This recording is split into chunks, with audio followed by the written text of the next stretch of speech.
ஹரஹர சங்கர ஜெய ஜெய சங்கர காஞ்சி சங்கர காமகோடி சங்கர. அப்பாவின் அருமை தெரியாதவர்கள் அப்பாவின் அருமை தெரிந்து கொள்ள இந்த பதிவை படியுங்கள். அம்மா 9 மாதம் சுமக்கிறாள், அப்பா 25 வருடங்கள் சுமக்கிறார். இருவரும் சமம். ஏன் அப்பா பின்னால் இருக்கிறார் என்று இன்னும் தெரியவில்லை. அம்மா சம்பளமில்லாமல் குடும்பம் நடத்துகிறார். அப்பா தனது சம்பளத்தை எல்லாம் குடும்பத்திற்காக செலவு செய்கிறார். இருவருமே சமமான உழைப்பு. இன்னும் அப்பா ஏன் பின்தங்குகிறார் என்று தெரியவில்லை.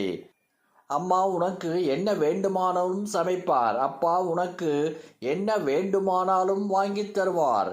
அவர்களின் அன்பு சமமானது. ஆனால் தாயின் அன்பு மேன்மையாக காட்டப்படுகிறது.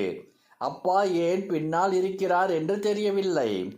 போனில் பேசினால் முதலில் அம்மாவிடம் பேச வேண்டும். கஷ்டத்தில் இருக்கும்போது அம்மா என்று அழுவாள். உங்களுக்கு தேவைப்படும் போது மட்டும் நீங்கள் அப்பாவை நினைவில் கொள்கிறீர்கள்.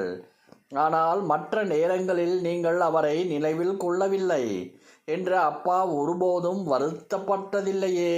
குழந்தைகளின் அன்பை பெறுவதில் தந்தைகள் ஏன் பின்தங்குகிறார்கள் என்று யாருக்கும் தெரியவில்லை. அலமாரியில் கலர்ஃபுல் புடவைகள் நிறைய குழந்தைகளின் உடைகள் இருக்கும். ஆனால் அப்பாவின் உடைகள் மிக குறைவாகவே இருக்கும். பிள்ளைகளுக்கும் மனைவிக்கும் உடைகள் உடுத்தச் சொல்லி அதை பார்ப்பது அப்பா மனது நிறைவு பெறுவார். அப்படிப்பட்டவரை பிள்ளைகளின் அப்பாவுக்கு முதலிடம் கொடுப்பதில்லை. அப்பா என்பவர் நமது உயிர். அவரை எப்போதும் நாம் மதிக்க வேண்டும். அவரிடம் எப்போதும் மரியாதையாக நடக்க வேண்டும்.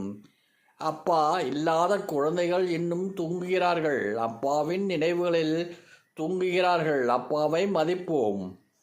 ஹரஹர சங்கர ஜெய ஜெய சங்கர காஞ்சி சங்கர காமகோடி சங்கர.